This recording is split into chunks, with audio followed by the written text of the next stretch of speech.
I'm going to discuss how confederating can work against you. I'm not talking so much about the penalties we all know, though they don't help. I'm speaking more so about biting off more than you can chew and or removing a potential ally from your game.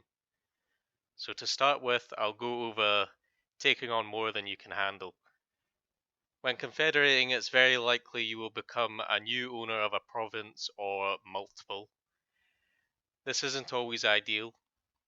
Yes, it's more income and strength rank, to say the least, but it's also another province you have to defend and possibly grow. It can be really easy for your armies to become stretched too far, especially if you enjoy aggressive expansion like me.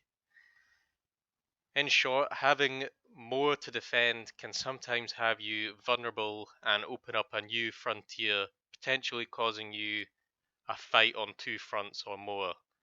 So basically, is that area under threat if you confederate it? And that's important because fighting on two fronts can be,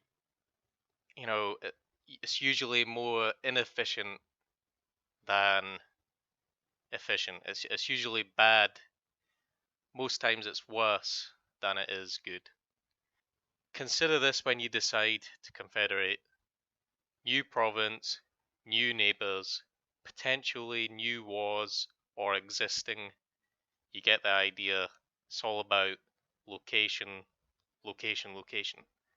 A really good location, for example, would be the center of Ulthuan, which is the high elf ring-shaped island. And that is a really good location because the center is so inaccessible to foreign powers because you've got the high elf gates around it and Tyrion's faction right at the opening of the ring. So that is an example of a really good place, a really good location that is very easy to defend. So moving on to the second point, removing potential allies. Now this is a big one that I think should be addressed. Having allies, be it defensive, preferably, or military allies, can be extremely valuable, especially in higher difficulty. The AI cheats, it can have more armies for less upkeep than you. I think everybody knows that. Having a cheating AI on your side can make the game easier. How much easier is obviously variable, but regardless, it makes the game easier when you have an ally beating up your enemies for you. An example of a faction that I usually never confederate when playing High Elves is Etain, which is Tyrion's faction. Why do I do this? Because personally I think they are more valuable as an ally than me actually owning the province Etain.